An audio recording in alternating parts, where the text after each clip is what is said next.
Cogí un Valparaíso medio nubladito, pero los que venimos de Santiago, 33 grados anunciados, está como distinto. Bueno, que darle, por supuesto, la bienvenida al ministro.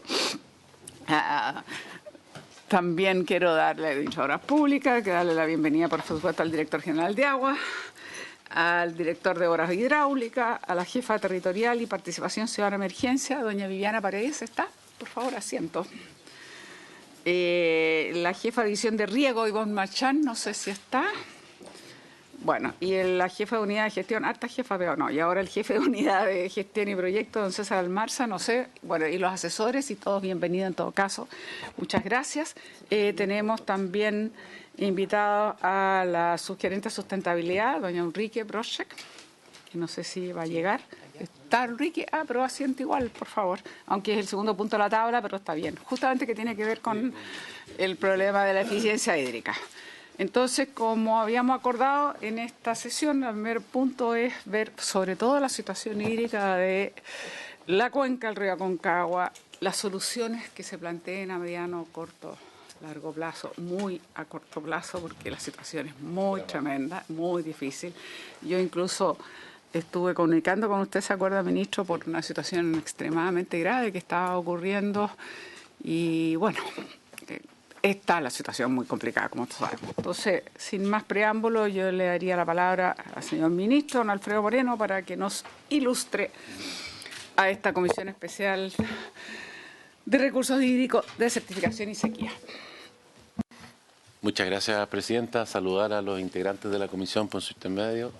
Yo preparé una presentación que tiene los puntos que ahí están, que pretende justamente mostrar la situación que hay en el río Aconcagua y en toda esa cuenca, y qué es lo que se está haciendo en el corto, mediano y largo plazo, como usted señalaba, y que tiene 3 o 4 partes, digamos, básicas. Uno, el escenario general, muy breve, digamos, que estamos teniendo en el Chile en general, lo que pasa en el río Aconcagua, y cuál es el plan de lo que se está haciendo y lo que se va a hacer en Aconcagua, para que después, digamos, podamos, las preguntas que ustedes puedan tener respecto a cada uno de esos temas.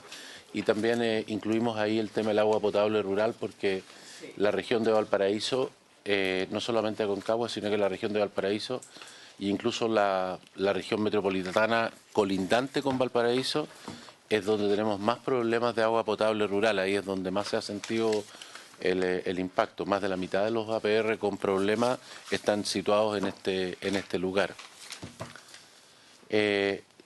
¿Cuál es la situación en general en el país?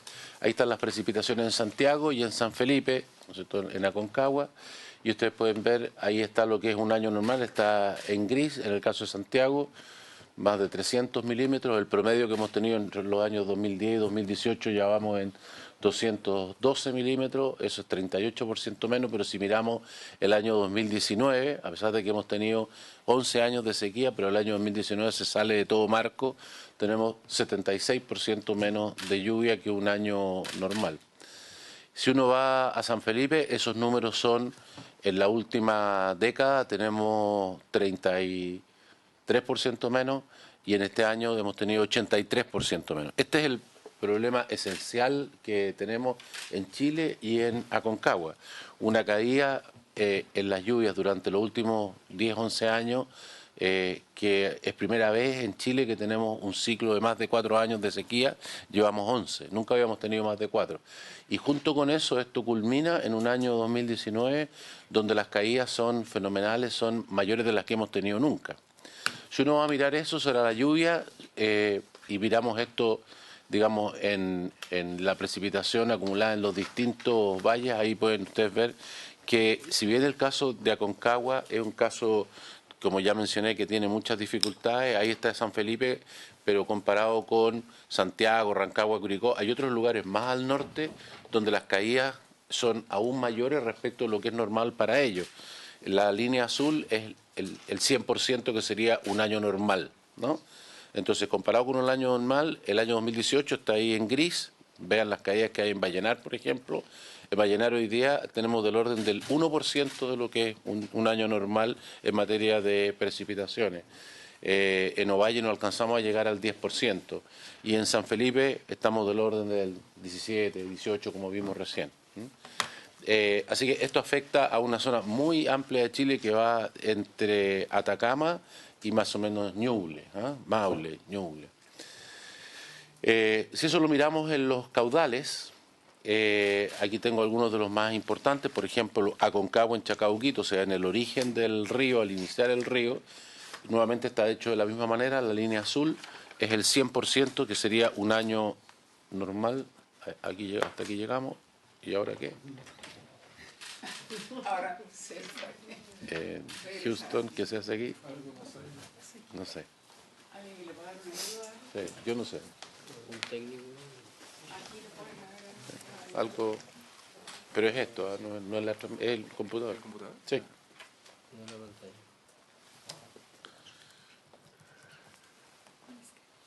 Está enchufado, ¿cierto? Sí, no, sí, es este, sí, está saliendo ahí. El computador el que... No, sí, el computador no es la presentación. Claro, eso. No puedo salir. A nosotros, perfecto. Un segundito y volvemos. Con el cambio de escenario. Los caudales de Atacama y Biobío. Ay.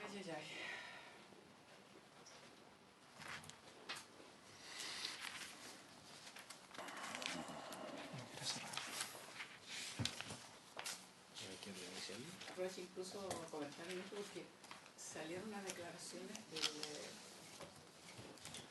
nuestro José Luis Muriño de Esvalde, Valparaíso, no descartaba el racionamiento. Nosotros nos habíamos reunido con él y con nosotros todos los senadores de la región de Valparaíso a raíz del incendio.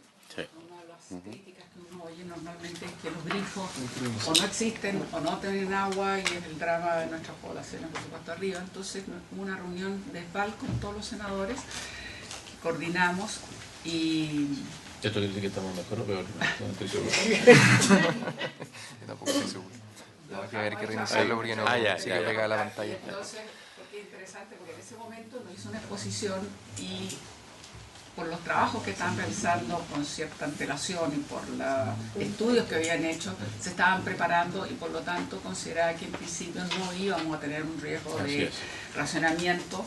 Eso es más o menos lo que nos dio a entender y bueno, estuvimos viendo, como digo, el tema de los accesos en estas zonas que no se escapan de lo urbano, pero que están pegados a lo urbano, que es lo que nosotros ocurrimos con algunos de nuestros campamentos o nuestros sectores. Pero después, ya hacia comienzos de febrero, sale una declaración, página circular. Pero es un problema de lenguaje, no ha cambiado nada la situación. O sea, la situación sigue siendo dramática. Las fuentes de Valparaíso, hablamos, sí. ya no estamos hablando de la Aconcagua, estamos hablando de Valparaíso. La fuente Peñuelas desapareció. Por lo tanto, tenemos problemas, digamos, en toda esa zona de Curá, Humayeso, que se está usando la Laguna de la Luz o algo así que se llama ahí. Que por suerte es una cantidad pequeña, son pedazos pequeños lo que no se alcanza a operar desde Concón. La zona más al norte, las fuentes de la Ligua se agotaron también, por lo tanto... Hoy día la única base es el río Aconcagua y la planta de Concón. Y por lo tanto, hoy día la situación es bien precaria. Estamos absolutamente al justo. La zona norte, por ejemplo, de la región, estuvimos a poco tiempo de haber tenido una falla, alcanzamos a hacer las conexiones con las plantas de Concón y eliminar, digamos, la fuente de la Ligua para poder reemplazar. Y en la zona sur, el Quisco, Algarrobo, etcétera, que tiene un caso bien particular porque se abastece por el Maipo, es el última cosa del Maipo, y el Maipo está en el suelo. Y por lo tanto, digamos, además, mientras más problemas de agua hay, más gente hay que saca agua, que en fin, hay de todo tipo de problemas, por lo tanto lo que llegaba era mínimo. Se están construyendo pozos, pero demora. Afortunadamente, el mínimo necesario para operar se mantuvo durante el verano y logramos pasar y se están construyendo pozos para poder solventar eso, por eso no se puede, la parte sur no se puede abastecer desde Concón. Así que, pero pasado este problema, la solución del agua de Valparaíso está en la obra de los aromos. Los aromos tranque que hoy día ya se usa, pero que la diferencia va a ser que se va a hacer una tubería que va a permitir como tener más o menos como 30 o 40% más de agua por la pérdida en la conducción que tiene en el canal, que hoy día es un canal de tierra, ¿no? Entonces se va a llevar en una tubería que se va a construir, que se inicia ahora. Eso se inicia ahora la construcción y luego al año siguiente primero se hace la conexión, que va a permitir llevar de Los Aromos a la planta de Concón, y al año siguiente se hace la reversibilidad. Esta es una tubería curiosa que va a permitir que en el invierno va a tomar agua del río Aconcagua en Concón y la guarda en este tranque. Esto significó que estamos haciendo un contrato que permite, digamos, el uso de una parte del embalse en el largo plazo por parte de SPAL. Siempre lo he ocupado, pero para poder hacer la cañería necesita un contrato a largo plazo. Senadora, ¿cómo está usted? Y eso resuelve el problema del agua potable en Valparaíso hasta como el año 2040. O sea, esa es la obra clave de Valparaíso. Ya, perdón.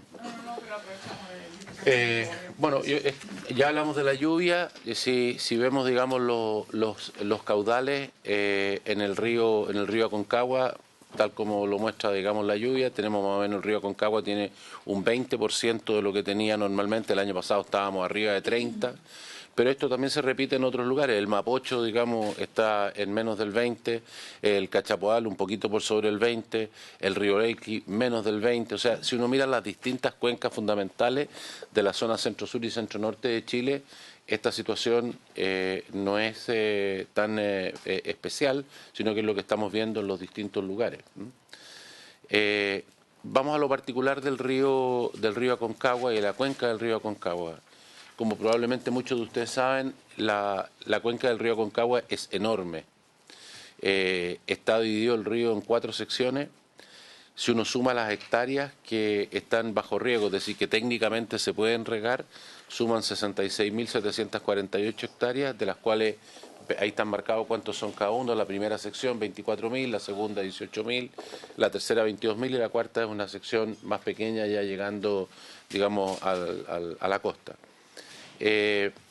Este río tiene, no sé si se alcanza a ver ahí, pero en el extremo derecho tiene las estaciones donde se mide la cantidad de agua. Ahí está, al iniciar el río, en el lado derecho, la estación Chacabuquito, que vamos a hablar sobre ella. Esa es la que mide la entrada de agua. Después hay otra que está... Ah, sí, yo aquí tengo. Está ahí. Ahí está, en el inicio del río está la estación Chacabuquito. Después también hay otra que es la estación Romeral, que está acá. Y San Felipe, que no alcanzó, que está acá. Romeral. Así que ahí están las 3 estaciones. Una es la que da inicio, digamos, donde está todo el caudal del río que entra a la primera sección. San Felipe, que es lo que entra a la segunda sección. Y Romeral, que es lo que ya ingresa a la tercera y cuarta sección. Entonces es una buena manera de medir, digamos, cuánta agua dispone cada una de estas secciones, ¿no? Primero una breve introducción de lo que son los derechos de agua aquí. Este es un río que está seccionado, así que opera de una manera muy particular, pero si uno mira los derechos de agua que hay en toda la cuenca, son 109 metros cúbicos por segundo, la primera línea en el primer cuadro, ¿no? Entre todas las secciones, al final, total 109 superficiales, por supuesto, esto es solamente, digamos, las aguas superficiales, de los cuales el segundo cuadro muestra lo que es el río Aconcagua propiamente tal, sin los afluentes, son 80 metros por segundo y los afluentes que son otros 30 metros por segundo. Si vamos a mirar, esos son los derechos nominales, digamos, eso es lo que la gente tiene en un papel. Si uno va a mirar lo que sucede en la realidad, estos son los caudales mes a mes que tiene el río Aconcagua y lo verde es el año normal, el promedio, entre los años 81 y el año 2010, que es lo que se define como el año normal. Y ustedes pueden ahí ver que solamente en un mes, en el mes de diciembre, alcanza a llegar a los 80 metros cúbicos. O sea, ya el tamaño, digamos, de los derechos que hay está por encima de lo que en términos normales hay. Pero si uno va a mirar ahora la realidad de hoy, y ahí hay dos líneas, digamos, que lo marcan. Uno es, senadora, ¿cómo está? La temporada 2018-2019 es la línea negra, la línea azul es la temporada 2019-2020, o sea, febrero 2019 hasta enero del 2020, o sea, muy reciente, ahora mismo. Y ustedes pueden ver que los flujos en épocas de riego En el caso del año pasado estamos hablando más o menos entre 10 y 25 metros cúbicos por segundo, o sea, del orden de la cuarta parte más o menos de lo que el río en teoría tendría que entregar. Y si vamos a lo que está pasando este año, ya los números entran entre 10 y 20, o sea que estamos hablando del orden de un octavo, un séptimo de lo que digamos, nocionalmente en teoría tiene esto, y muy por debajo de lo que ha tenido en los años normales. Entonces, este es el problema que tiene la cuenca de la Aconcagua. Como digo, esta es la estación Chacabuquito, que es la que muestra el total del agua que entra al río Aconcagua. Los derechos de agua subterráneos que hay en esa zona han pasado a ser un número relevante. Si uno toma todos los derechos que hay en este momento, estos tienen hoy día 45 metros cúbicos por segundo, que es lo que está aquí, en las distintas secciones. Ahí está la división. La primera sección tiene el 30% de eso, la segunda el 25%, la tercera tiene el 30%, en fin, y la cuarta, que es la más chiquita, tiene el 13%. Estos son los derechos que tienen. O sea que hoy día los derechos de agua subterráneo, dado lo que está debajo del río, ya son también un número relevante de mirar. ¿Perdón? Que no tienen... Porque ya traspasa los sectores acuíferos, no coinciden exactamente Con con la los comuna. límites de las secciones de la Junta. Entonces aquí hubo que redistribuir, ya abarca parte de la segunda y la tercera. El acuífero.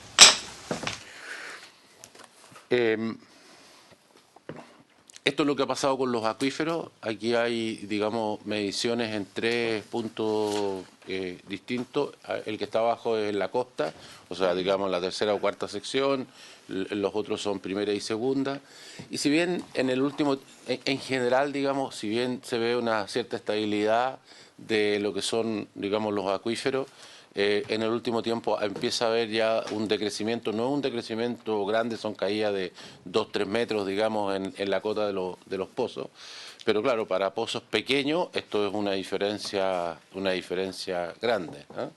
En el caso de la zona intermedia, el año 2015 había habido una gran caída, se recuperó y vemos en el último tiempo, los últimos meses, empieza a haber ya un decaimiento en esos acuíferos, pero son, como digo, números todavía dentro de rangos menores en general.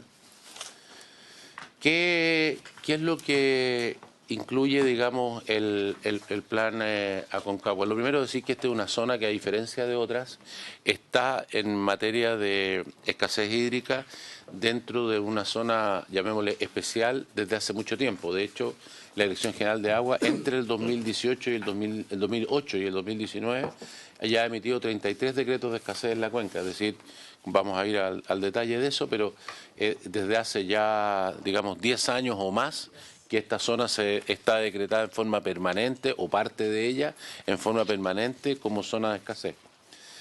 Lo mismo sucede con la emergencia agrícola, y también en los últimos años tenemos zona de catástrofe. O sea, todos los instrumentos de que dispone el Estado en esta materia están siendo utilizados. Ahí están los decretos supremos de catástrofe por sequía en la cuenca.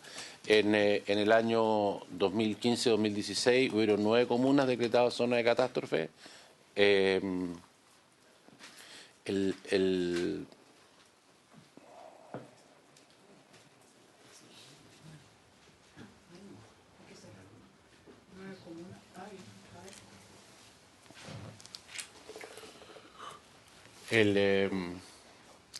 año 2016-17 otra vez las mismas 9 comunas, pero ya el año 2017-2018 hubieron 14, lo mismo 2018-2019. Este año, con una situación mucho más crítica, ya tenemos 36 comunas. Esto incluye no solamente, digamos, Aconcagua, sino que Valparaíso en general.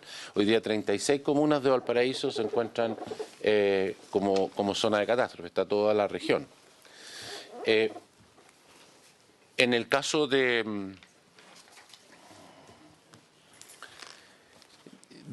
lo que ha pasado en el último tiempo, si uno mira en en esta región que tiene la sequía entre Coquimbo y Biobío, lo que ha pasado entre el 2004 y 2019 es lo más seco que hemos tenido desde el año 1866. Y por lo tanto ya en el año 2005 se inició la construcción de una serie de baterías de pozos. Se construyeron 23 pozos en Curimón. Cuando uno dice 23 o lo que voy a decir después, 18 en Panquehue, 14 en Yayay, no quiere decir que todos se pueden usar al mismo tiempo. Son pozos que están bastante cercanos y se interfieren unos con otros. Después vamos a ir a la operación de esos pozos, pero en total se construyeron 55 pozos, de los cuales se pueden operar, digamos, al mismo tiempo del orden de 24. Y ahí está lo que se ha operado en cada una de las, y lo que se ha logrado extraer en cada uno de ellos a lo largo del tiempo, en cada una de las secciones. Entonces, en total, son números bastante importantes, ¿no? Estamos hablando de 11, 20, 14, 11, en fin, millones de metros cúbicos, ¿no? Estos son números relevantes dentro de lo que hoy día hay de disponibilidad de agua en la zona. De la misma manera, históricamente, cada vez que ha habido una sequía en este lugar, se han hecho acuerdos entre las juntas de vigilancia de las distintas secciones para redistribuir el agua. A veces han sido voluntarios, otras veces con intervención del Estado. Pero lo que han acordado ha sido siempre lo mismo, en los últimos 100 años, ¿no? Más o menos. Y lo otro que hay que mencionar... Consta la Dirección General de Agua con bastante presión para que se llegue a acuerdo. Sí, claro. Fácil. Sí. Bueno, aquí les voy a mostrar de hecho, cambiamos el acuerdo. En esta misma comisión, porque Sí. francamente no es un acuerdo que no es fácil, pero que además no sé si efectivamente logra Aquí dar les la voy a salida. mostrar los datos. Lo que dice el alcalde no coincide con los números, ¿eh? Pero aquí les voy a mostrar los datos, porque tenemos medición del agua. Así que, bueno, se creó la mesa de la Concagua, en fin. Se creó una mesa a nivel de la región, otra mesa a nivel de cada una de las provincias, donde se trabaja cada uno de los problemas, digamos, de la emergencia, los camiones de aljibe, en fin, y cada uno de saber cuál es la situación de los APR, que ya voy a ir a eso, que es un tema bien particular y muy complejo. ¿En qué consiste este plan Aconcagua? Primero, el acuerdo de redistribución de las aguas del río, o sea, de esta agua más escasa, cómo la dividimos entre los distintos regantes, la explotación de los pozos de OH existentes, que ya mencioné los que eran, 55 pozos. Segundo, construcción de nueva infraestructura, que en el corto plazo lo que se puede hacer es construcción y operación de nuevos pozos, el inicio de la recarga artificial de acuíferos durante el invierno, rehabilitación de pozos que hoy día no estén operando, hoy día hay algunos pozos que los ocupa ESVAL, que ESVAL también haga sus inversiones y haga sus pozos para que nos empiece a devolver los pozos que tiene para poder usarlos, digamos, en esta cuenca. Hoy día están yendo, una parte de los pozos van al agua potable o al Valparaíso. Creación de obras de conducción y de canalización para que haya menos pérdidas, particularmente para mejorar la disponibilidad de la tercera sección, construcción de nuevos embalses, unificación de bocatomas, en fin. Gestión, fiscalización y finalmente agua potable rural. Voy a ir a cada uno de estos puntos. El acuerdo de redistribución de las aguas en este río. En primer lugar, el primer antecedente que hay de la redistribución de las aguas de esto es del año 1870. Hubo una ordenanza de distribución en el año 1872. El primer acuerdo de redistribución fue justamente 24 horas la primera sección, 36 horas la segunda sección. O sea, nada ha cambiado desde esa época. En la primera sequía que hubo, eso fue el acuerdo que se tuvo. Han habido múltiples juicios, ¿no? El primer juicio entre las distintas secciones del año 1910 y las primeras sentencias son del año 1913. Entre los años 2010 y 2020, todos los años ha habido acuerdos promovidos por la DGA o bien con intervenciones. Han habido intervenciones el año 69, el 96, el 2011, porque se hizo un acuerdo y no se cumplió, por lo tanto se intervino para obligar, digamos, el cumplimiento, y el año 2018 que se decretó la intervención y las personas se allanaron y decidieron voluntariamente hacer lo que la intervención ya había dictaminado y por lo tanto, y de hecho presentaron un juicio que de hecho la Dirección General de Agua lo perdió en primera instancia porque la Corte declaró que no tenía derecho a haber hecho esta intervención sin el aviso suficiente a los regantes. Así que Pero en resumen, ya sea por acuerdo, ya sea por intervención, el método de acuerdo en los momentos de sequía ha sido cerrar la primera y la segunda sección por periodos entre 24 y 36 horas, de manera tal de que el agua pueda pasar a las otras secciones. Aquí estos ríos funcionan por secciones, es decir, la primera sección cierra completamente el río, saca todo el agua y en principio lo que le llega a la segunda es nada, vuelve a aflorar el agua, lo toma todo lo que aflora, lo toma la segunda, y por lo tanto lo que ya recibe la tercera o la cuarta son cantidades pequeñas. Esto es lo normal de la operación del río. Eso cuando hay mucha agua no hay problema. Cuando hay poca agua, lo que reciben es nada. Entonces por eso se hace este acuerdo de decir, bueno, durante algunos días no saques tú nada de manera tal de que me pase algo a mí. Esto no ha sido posible resolverlo legalmente, como digo, hay juicios desde el año 1910, pero sí existe la experiencia de que siempre el acuerdo ha sido esto. Aquí está el acuerdo firmado que está funcionando en este momento. Básicamente es un acuerdo que reitera lo que aquí hizo. Inicialmente se hizo por 24 horas, luego se amplió a 36 horas, que es lo que tenemos hoy día. Les voy a mostrar cómo cambiaron los caudales en base a eso. O sea, a la medida que se puso más difícil la situación y más malo el abastecimiento, lo que se hizo fue tomar más tiempo para darle más horas a las secciones tercera y cuarta, y se cerraron por más horas las secciones primera y segunda. Nosotros aparecemos, la Dirección General de Agua y la Dirección de Obras Hidráulicas, firmando estos acuerdos como garantes de que se van a cumplir. Si no se cumplen, nosotros intervendríamos el río. Y además porque el Estado también aporta esto, porque los pozos, de los cuales he mencionado, aportan agua al río en distintos puntos que ayudan a que haya más agua para el conjunto. En este caso, este acuerdo acordó que vamos a entregar las aguas de los pozos de Curimón, de Panquehue y los excedentes de Yayay si los hubiere. Y además de eso, en este caso, comparece también Codelco, quienes dan el agua, digamos, desde los pozos Valle que tienen ellos de acuerdo a los turnos. En el caso de Val también comparece porque ellos se comprometen a tener las compuertas abiertas solamente para la cantidad de agua mínima que necesita para poder abastecer a Valparaíso y dejar todos los excedentes, digamos, en el río para que lo puedan usar las personas del lugar. Junto con eso se conforma. ¿Tiene más detalles de Sí. Codelco, sus derechos? Sí, Interesante la relación Oscar, que tiene con sí. las secciones del río Aconcagua, porque Sí.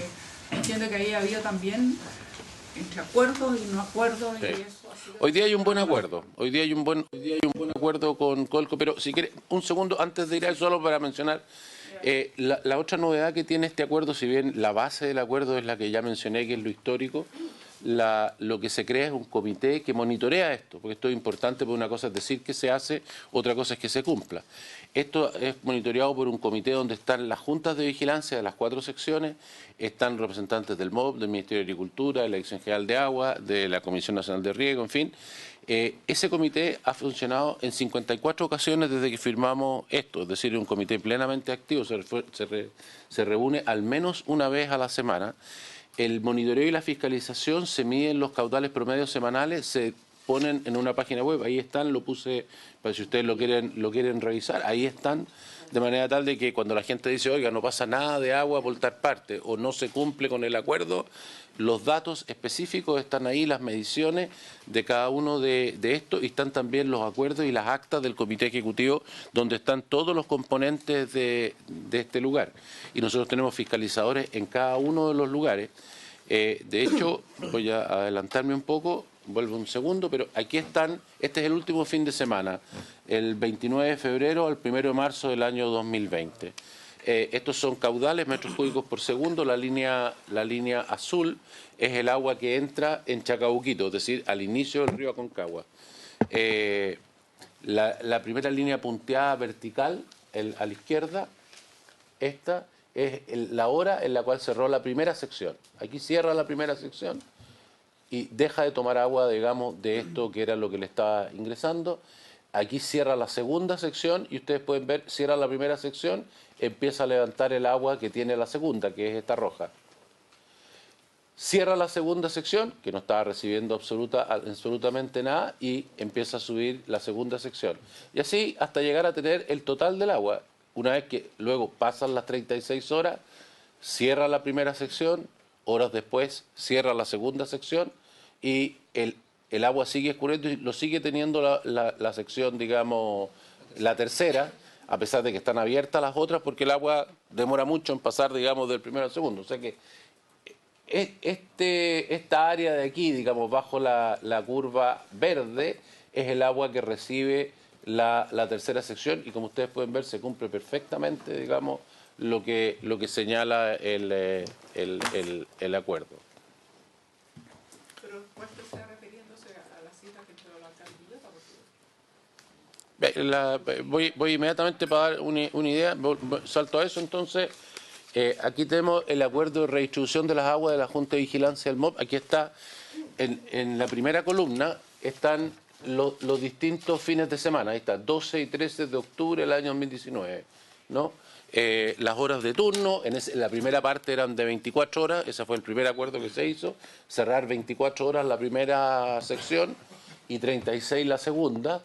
En los meses a partir de aquí, del 23 y 24 de noviembre, pasamos ya a 36 horas y 38 horas de cierre, que es lo que mencioné yo, que en cuanto se puso más difícil, entonces obligamos a cerrar por más horas la primera sección.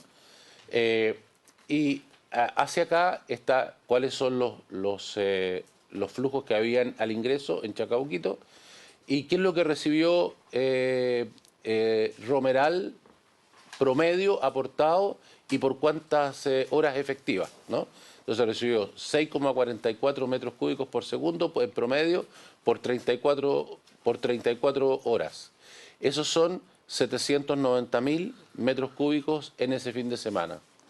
En resumen, en esta temporada de riego, entre el 12 de octubre y el 29 de febrero, o sea, el fin de semana que acaba de pasar, la tercera sección recibió, gracias al acuerdo, 28 millones de metros cúbicos. Eso es tan grande como un embalse de tamaño mediano completo. O sea, 27 millones de metros cúbicos, este es el tamaño que tiene hoy día el embalse de Los Aromos completo. Eso es lo que ha recibido la tercera sección como producto del acuerdo. Y además de eso, si se fija aquí, tenemos gracias al primer acuerdo, más o menos estaba recibiendo 800, 900 mil metros cúbicos durante el periodo, digamos, del acuerdo. Hoy día está recibiendo entre 1,5 millones y 2 millones en cada fin de semana de metros cúbicos. Eso es lo que... Incluso en el anexo, no sé qué, bueno, pero en el anexo también hay un cuadro que muestra cuánto es lo que ha recibido en una unidad más fácil de medir, que son los metros cúbicos por segundo. Lo normal que dice la gente de la tercera sección es que ellos requieren para regar el mínimo, digamos, son 3 metros cúbicos por segundo, y los metros cúbicos por segundo que han recibido con este acuerdo hoy día están muy, muy cercanos a eso, lo que están recibiendo como promedio semanal, digamos. No sé si lo podemos ver. O sea, ahí está el acuerdo de redistribución, caudal medio móvil 7 días, el río Aconcagua. La línea punteada roja es ese mínimo que ellos dicen, 3 metros cúbicos por segundo. Y la línea azul oscura, esta de aquí, es lo que efectivamente han recibido. Y usted puede ver en todos los últimos periodos, está recibiendo eso que es, digamos, una cosa impresionante poderlo recibir, porque, digamos, hoy día nadie recibe lo que realmente necesita, recibe mucho menos de lo que necesita, ¿no? Este mínimo, no sé, que el mínimo que ocupan ellos, no sé cuál es la base exacta, pero ahí está lo que efectivamente han recibido. Tuvieron un periodo que recibieron mucho menos, cambiamos el acuerdo y hoy día están recibiendo del orden de 3 metros cúbicos, un poquito menos de 3 metros cúbicos por segundo en promedio cada semana. Desde el 26 de diciembre. Bueno,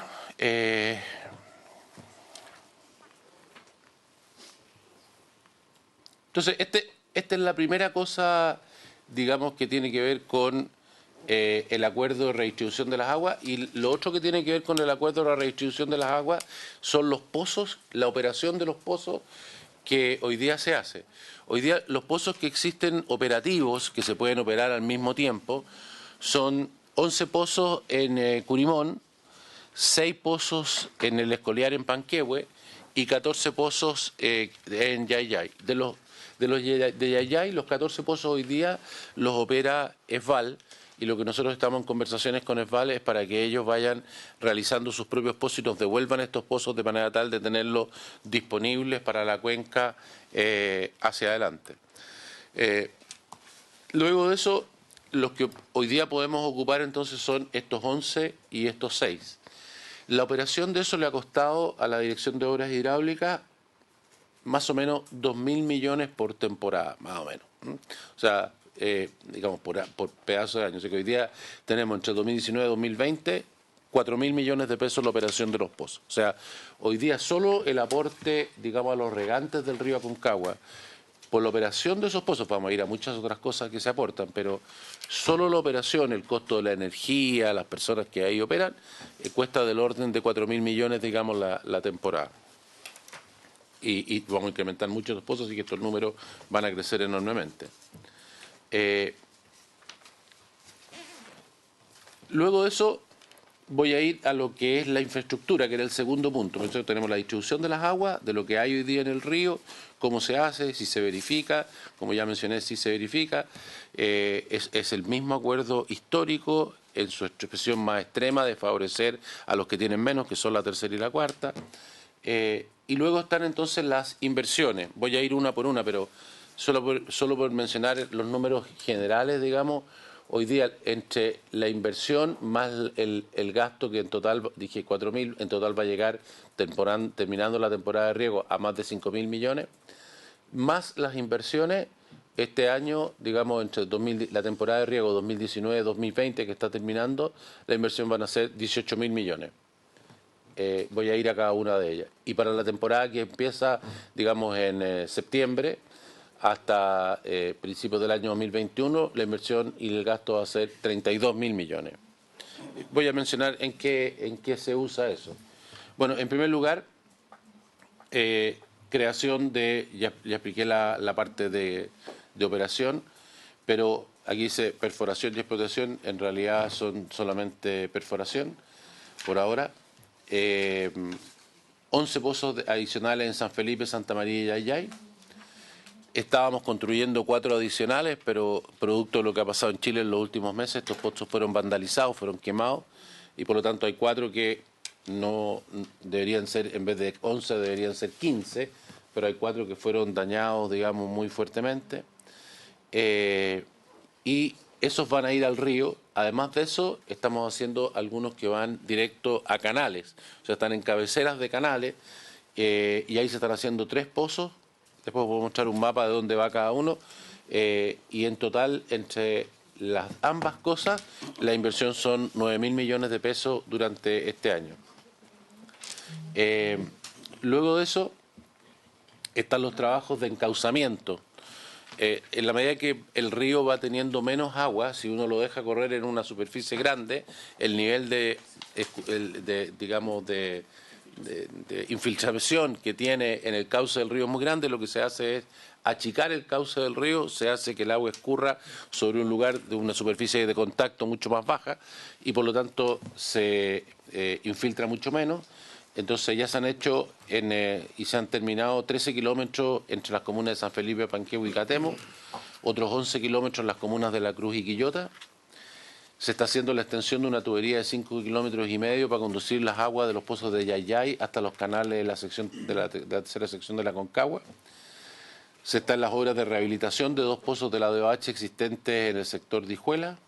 Se está electrificando los pozos existentes en el sector de Curimón. Es importante la electrificación no solo por el costo de operación, sino que porque las comunidades molesta el ruido de los generadores, y por lo tanto la operación nocturna de esto se hace mucho más difícil. Electrificando permite tener operación día y noche, que está bastante avanzado. Nos queda el pendiente del cruce de la línea férrea, que es algo que tiene que ver, digamos, Chilquinta.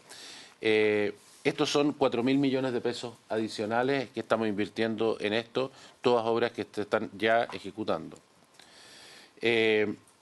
Para el año 2020-2021, o sea, la temporada de riego que viene, no esta que estamos ahora, sino que es lo que viene ahora, digamos, agosto, septiembre en adelante, vamos a tener la operación ahora ya no de los pozos que tenemos hoy, sino que con los agregados. Por lo tanto, vamos a estar operando 28 pozos en las comunas de San Felipe, Santa María, Curimón y Panquehue. Vamos a estar perforando 19 pozos adicionales que van a entregar al río en las comunas de San Felipe, en Yayay, en Santa María y Putaendo. Vamos a estar perforando pozos, 14 pozos adicionales en San Felipe, Los Andes, Rinconada, San Esteban, Calle Larga, Catemu, Santa María, Yayay y Putaendo.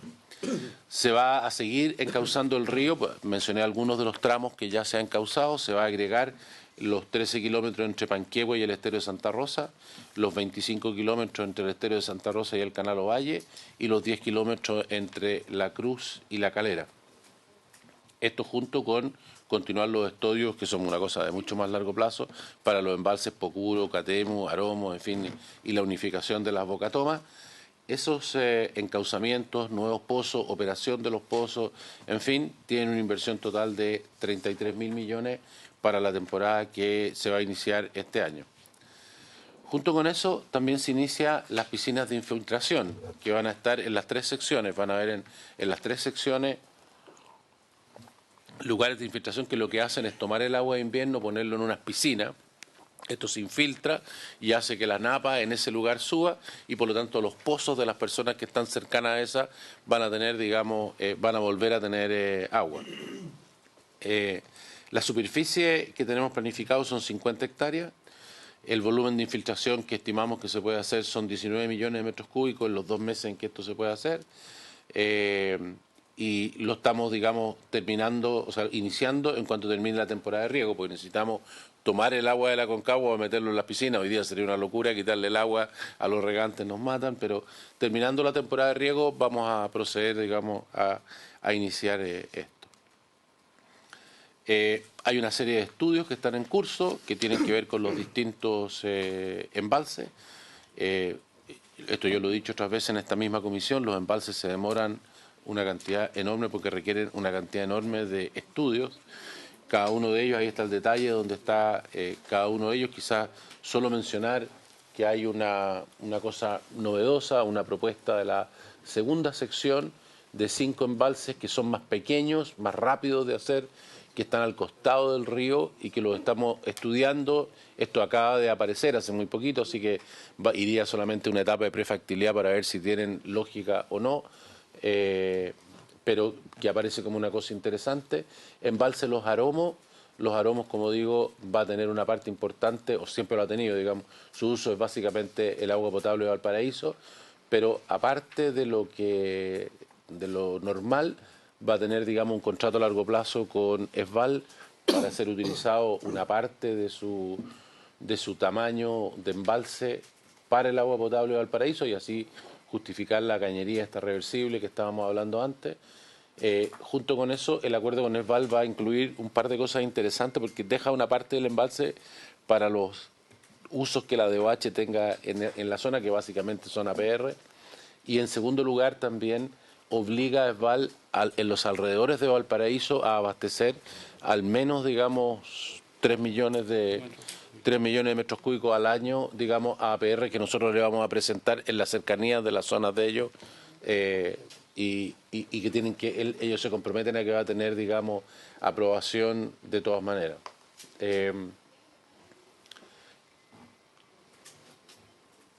En el tema de la fiscalización, nosotros contratamos 19... Sí, perdón. Detener un poquito lo siguiente. No sé si se puede referir un poquito más a esta propuesta que hace la segunda sección y si esa propuesta de alguna manera se relaciona o no se relaciona con el embalse Catemu, por un lado. Por otro lado, bueno, había una enorme discusión de hace muchos años, una controversia que se decía que lo mejor hubiese sido el embalse en la cabecera al inicio, claro, digamos, que era Puntilla del Viento. Se ha descartado. A mí de tanto en tanto vuelven a decirme esto es un error, debió haber sido Puntilla del Viento. Entonces me gustaría un poco su mirada actual sobre el tema esto de los 5 y Catemu, porque lo que hemos sentido es que se ha ido como postergando, reestudiando, evaluando, pero da la sensación que no avanza, entonces sería bueno que se detuviera un poquito en esta parte A ver, bien importante. Sí, el embalse Catemu sigue hoy día, está, digamos, para licitación del estudio de ingeniería el segundo semestre del año 2020, o sea, seguimos invirtiendo en los estudios y sigue avanzando lo que le corresponde.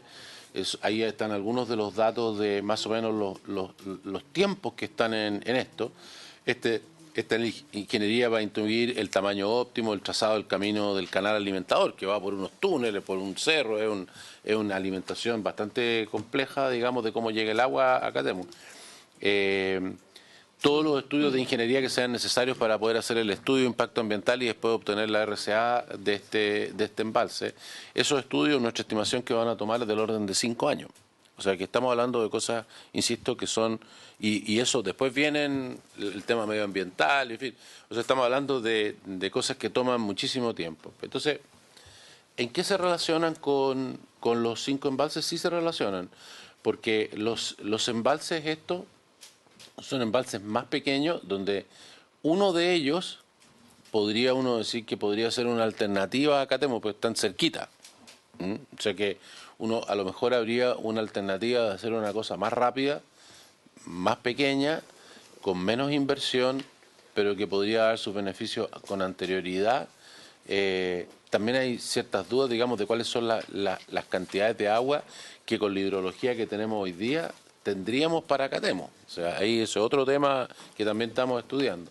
Entonces, no estamos deteniendo nada, pero, digamos, creo que es suficientemente interesante como para darle una mirada más profunda, sin detener Catemu para nada, mirar, digamos, si este conjunto de 5 embalses que tiene, es como un embalse en cada sección, ¿eh? No sé por qué son 5 y no son 4, pero es básicamente uno en cada sección. Son propuestas, muchas alternativas también. Claro, entonces, pero en resumen, sí son alternativos, sí, pero no se están tomando como detener uno y hacer el otro, sino que seguir con el tema de Catemu tal cual como lo estamos haciendo, pero mirar otras alternativas, por si acaso, digamos, hubieran alternativas mejores, no lo descartamos.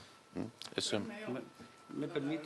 Sí, sería bueno profundizar un poco, medio extraño, yo lo escucho, y sí, o sea, primero, yo no me pondría al revés, creo que hay que buscar alternativas porque como se ve hidrológicamente hablando, digamos, las posibilidades de trabajar con un gran embalse puede ser hoy día bastante complicado, pero también es extraño seguir en paralelo y mientras tanto, ¿cuánto tiempo entonces se van a dar para estas alternativas? Porque si en algún momento dado esa alternativa resultara más viable y esto tendría que ver si entonces continúa con lo otro para no tener duplicación, Claro, porque lo que estamos pasa es hablando que, por eso que aquí hablamos, claro, por eso que aquí hablamos de prefactibilidad. Esto es una cosa que acaba de suceder. Ellos hicieron ciertos estudios básicos, los trajeron, los hemos mirado, tienen una cosa razonable, pero hay que mirarlo. Simplemente estamos en la primera etapa. Si viéramos que eso, por ejemplo, no tiene lógica, bueno, descartaríamos eso y seguiríamos con Catemu. Si viéramos que eso tiene una cosa que en realidad es una idea mucho mejor, bueno, a lo mejor pararíamos Catemu, pero hoy día no estamos en condiciones de tomar una decisión. Estamos recién... Bueno, aquí están más o menos los... Sí. 30 segundos nada más. Esto son varias alternativas. Paulika, por supuesto, tiene la palabra. Son varias alternativas que se están viendo dada la hidrología actual. Hoy día son estudios que se están haciendo todo en paralelo. La prefactibilidad hay que recordar que las genera CNR. Estas 5 alternativas propuestas contemplan derechos de los regantes, en cambio Catemu contiene derechos eventuales. Por ende, hay que esperar como DOH que nos lleguen las prefactibilidades de CNR y ahí en su contexto evaluaremos cuáles son las mejores alternativas, pero DOH en general está trabajando en todos los proyectos en paralelo, dadas las condiciones hoy día actuales. Eso es.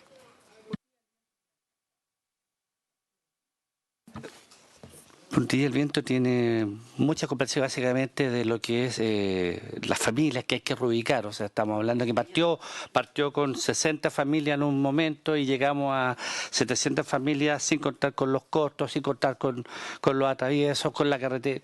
Hay toda una serie de complicaciones técnicas que hacen que podrían hoy día ser no inviable, pero hace muchos años ese proyecto.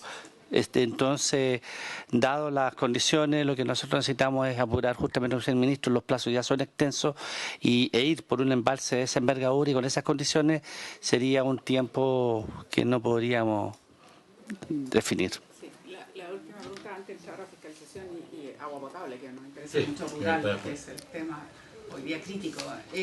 La pregunta que quería hacer era respecto a Codelco, porque no es menor ahí el tema. Yo quiero saber si existe algún conflicto o no hoy día con lo que significa un proyecto de expansión andina o esto en términos de los derechos de agua, en términos, no vamos a hablar de glaciares, que eso es otro tema, pero vamos a hablar de los derechos de agua y si hay algún tipo de convenio, hay interés, hay algo, porque a mí me hablaron de esto, pero no tengo detalle, entonces me gustaría saber y conocer si hubo efectivamente un acuerdo que permita ayudar, digamos, la presión que hoy día se tiene sobre el río Aconcagua o cuál es la situación.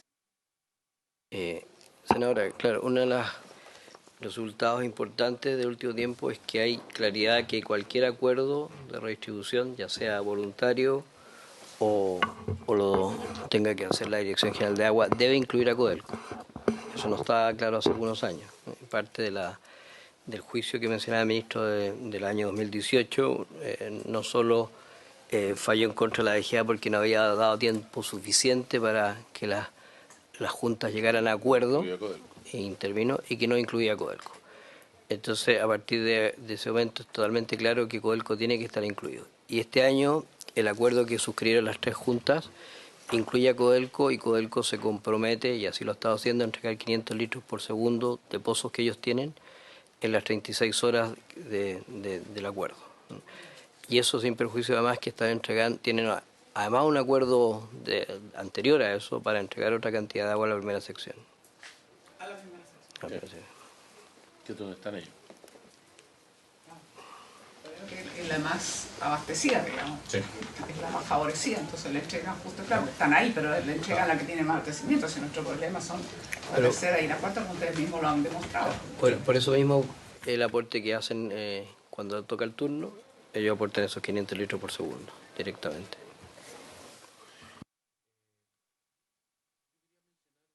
Unas cosas importantes que creo que van a cambiar hacia futuro aquí. Lo primero, aquí le llamamos actualización del modelo hidrológico de la cuenca. En realidad, nosotros los denominamos planes estratégicos de cuenca. Una de las mayores dificultades que tiene poder fiscalizar y regular lo que sucede en una cuenca es que la información disponible de cómo funciona el agua superficial con el agua subterránea es muy vaga, ¿no? ¿Cuánto del agua superficial se infiltra? ¿Qué pasa si yo saco más, si saco menos, si los acuíferos están disminuyendo o no? ¿De qué tamaño son? Bueno, por lo tanto, nosotros lo que estamos haciendo para las principales cuencas, partimos con 10, ahora estamos encargando otras 10 más, y la idea es llegar a 40 y ojalá en el largo plazo nos tengamos en todas, es tener una modelación de qué es la situación que tenemos en cada una de las cuencas, que permite después decir, bueno, si hacemos un embalse, si permitimos sacar más agua, si damos más derechos, si cortamos el agua aquí o si hacemos tal cosa, cuál va a ser el efecto sobre el agregado que vamos a tener. Y eso permite tomar las decisiones de bajar las extracciones, no bajar las extracciones, entregar más derechos, no entregar más derechos, en fin.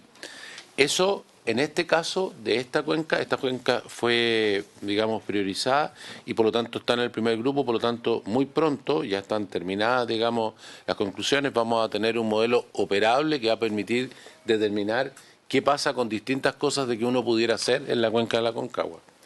Segundo, la siguiente cosa que quería decir es que hay una ley nueva, ayúdame con el número de la ley. La que se aprobó en enero del 2018. Sí, enero del 2018, pero que en el fondo regula las aguas subterráneas. Uno de los grandes problemas que hay en Chile es el problema de las aguas subterráneas. El sistema para distribuir el agua de los ríos es bastante claro, ¿no? Hay una proporcionalidad, si baja la cantidad de agua, bueno, todos se distribuyen, digamos, proporcionalmente. Este es un caso bien particular cuando tiene secciones, pero si dentro de una sección o dentro de un río que no tiene secciones, lo que sucede es que baja la cantidad de agua, bueno, todos bajan proporcional, aumenta la cantidad de agua, todos aumentan proporcional. Las propias juntas de vigilancia se preocupan de que la gente no robe agua, que no haga mal uso del agua, tienen sus aguateros y sus celadores, en fin. En el caso de las aguas subterráneas eso no es así. Puede ser que una persona tiene un pozo más profundo y otro menos profundo. Si baja la napa, el que tiene el pozo menos profundo se queda sin agua y el otro no tiene ningún problema. Entonces, la distribución no es proporcional. Tampoco sabemos si es que lo que estamos sacando está disminuyendo la cantidad de agua o si lo que está saliendo es menor que lo que está entrando y por lo tanto no tiene ningún problema, que lo que estamos sacando no afecta en nada el acuífero, no sabemos. Bueno, todo eso lo resuelve todo esto, pero esto requiere también poder saber de qué tamaño son las extracciones. Se aprobó una ley, enero del 2018, no recuerdo el número de la ley, pero que lo que regula son precisamente las aguas subterráneas. Esto obliga a la Dirección General de Agua a ir región por región, paulatinamente, estableciendo que los pozos profundos todos tienen que tener caudalímetros, o sea, tienen que tener medición de su extracción. Los pozos grandes, que tienen una gran cantidad de extracción, tienen que, por telemetría, informar en forma inmediata lo que están sacando directamente a la Dirección General de Agua. Aquellos más medianos, digamos, lo tienen que hacer una vez al mes, y los más chiquititos una vez al año, pero todos tienen que tener registro. De manera tal que vamos a tener el agregado de, por lo menos de los pozos legales, vamos a tener el total de lo que es la extracción. Y en segundo lugar, entonces eso... ¿Dónde iniciamos esto? En esta zona. O sea, esta es la primera zona. Esto se le da, la ley establece un plazo para que entre a operar, para que la gente tenga que cumplir. O sea, esto a mediados de año, junio, julio, por ahí. Junio, julio, ya los pozos grandes de el Aconcagua van a tener la obligación de tener, digamos, cuánto están sacando y tener que informarlo. Y luego de eso, así, a medida que pasen los meses, los pozos más chicos van a tener que ir a hacerlo. O sea, aquí es donde primero esta ley, que en mi opinión, digamos, apunta a un elemento central de los problemas que tenemos en la distribución del agua. En los primeros lugares donde va a empezar a operar es precisamente acá. Si a eso le sumamos la constitución de las comunidades de aguas subterráneas, que es otra de las carencias, estamos llenos de juntas de vigilancia, estamos llenos de asociaciones de canalistas, pero no tenemos muchas comunidades de agua subterránea. Por lo tanto, la gente organizada no cuida ella misma sus propios recursos. O sea, ellos no están dedicados a ver si acaso el vecino, el pozo que está sacando, tiene derecho o no tiene derecho, ni lo sabe siquiera. Entonces, la creación de estas comunidades es que ellos hagan lo mismo que hacen en los ríos, que ellos cuiden este bien común que tienen, que es este acuífero del cual tienen derecho. Entonces, ya tenemos, digamos, estamos en proceso de constitución de 9 comunidades de aguas subterráneas en ese lugar, cosa que estamos haciendo en todo el país, pero donde más necesitamos, donde haya más problemas. Si uno suma tener eso, tener la información y tener el estudio, o sea, las nuevas herramientas con las cuales se va a controlar de acuerdo a la nueva legislación que se ha ido creando respecto del agua, donde primero van a estar en condiciones de poder operar en los próximos años, va a ser en esta zona. Y yo creo que eso va a ser una cosa importante. Puntual, Sí. perdón, ministro. Yo creo que lo que está diciendo es sumamente relevante, porque efectivamente tenemos un total desconocimiento de lo que son las capacidades de las aguas subterráneas, sí, y cómo se relaciona con las aguas superficiales. Y por lo tanto, cuando usted me dice que van a hacer tantos pozos, todavía hoy día es un poco a ciegas, porque esto no se está aplicando. Entonces, no es todavía. O sea, hoy día es a ciega, lo que no deja de ser complicado, porque no sabemos efectivamente qué tanto está afectando. Puede ser una solución bien inmediata, pero puede estar afectando en definitiva la reposición natural de una cuenca. En fin, es una forma que estamos trabajando porque no lo pudimos hacer antes, que lo que habla lo tardío que hemos llegado para un ciclo de sequía que ya tiene 11 años. O sea, debíamos haber trabajado con estas herramientas bastante antes que dejar que todo llegue a la crisis más severa. Pero en fin, comentario aparte porque me doy cuenta que es muy relevante, pero ya es bastante tardío en relación a la situación. Si estamos viviendo de Atacama, entre paréntesis, no estaba la senadora cuando dijo, pero la disminución en Vallenar es brutal, del 80 y tantos %, me mencionó, sí, de las precipitaciones que no ocurren, o sea, brutal, de las más fuertes. Sí. Hoy día el sistema opera, digamos, en base con una gran incertidumbre. Lo que hace es entregar derechos en las zonas que uno dice, bueno, aquí de todas maneras sobre agua se siguen entregando derechos subterráneos. En aquellos lugares donde empieza a haber la duda se entregan derechos provisorios y se decretan zonas que están restringidas, se llaman, ¿no? Zonas restringidas donde los derechos que se otorgan son solo en caso de que no haya sequía. Si hay sequía no se puede seguir sacando agua. Habíamos solicitado, perdón, que nos entregara la Dirección General de Agua saber, ¿te acuerdas que lo habíamos dicho en algún momento de la sesión? Saber qué derechos estaba entregando hoy día en estas condiciones, sobre todo desde Atacama a Ñuble. Básicamente o sea, en Chile la peor categoría es estar en una zona cerrada. La prohibición, donde no se puede entregar ningún derecho. En Chile históricamente solamente habían 6 lugares en Chile donde estaba cerrado. Hoy día nosotros hemos decretado 39, son lugares que quedan cerrados permanentemente. Entonces, hoy día habían 6, se crearon 39 adicionales, donde ya la evidencia es absoluta, que no hay más capacidad y por lo tanto, digamos, se han creado 39 lugares donde quedó prohibido, digamos, entregar nuevos derechos. Y por supuesto se han restringido otros tantos. Estimamos que va a llegar a 100. Claro, de hecho hoy día yo diría hasta Curicó, o sea, hasta el Río Claro, hay casi todas las zonas están o restringidas o prohibidas. Antes habían restringido. Claro, desde el norte hasta Curicó, hasta el Río Claro, hay una gran cantidad de zonas restringidas y hoy día 39 o 45, no sé si se suman, que están, digamos, prohibidas. Esta es la ley que se me había olvidado. Sí, era la ley 21.064, sí, que esa es de enero del 2018. Agua potable rural. Bueno, este es quizá, yo sé que se habla mucho del problema de riego en Aconcagua y es un problema tremendamente serio, pero comparativamente entre eso y lo que vemos acá, el problema que hay en Valparaíso en general y en Aconcagua en particular, respecto del agua potable rural, es muchísimo más serio. En términos relativos al resto del país me refiero, ¿no? Hay mucha sequía y ríos que han caído tanto como en la Aconcagua, pero no hay un lugar donde haya más problemas con el agua potable rural que en el Aconcagua. ¿Cuál es la situación? Hoy día tenemos 137, esto es todo Valparaíso, esto no es Aconcagua, pero voy a partir por Valparaíso. Tenemos 137 sistemas de APR que tienen algún tipo de afectación. Puede ser que no tengan agua, puede ser que no tengan agua suficiente, puede ser que el pozo está mostrando ya, digamos, señas de que cuando están bombeando tiene una caída enormemente grande y por lo tanto muy rápidamente eso indica va a tener, digamos, problemas.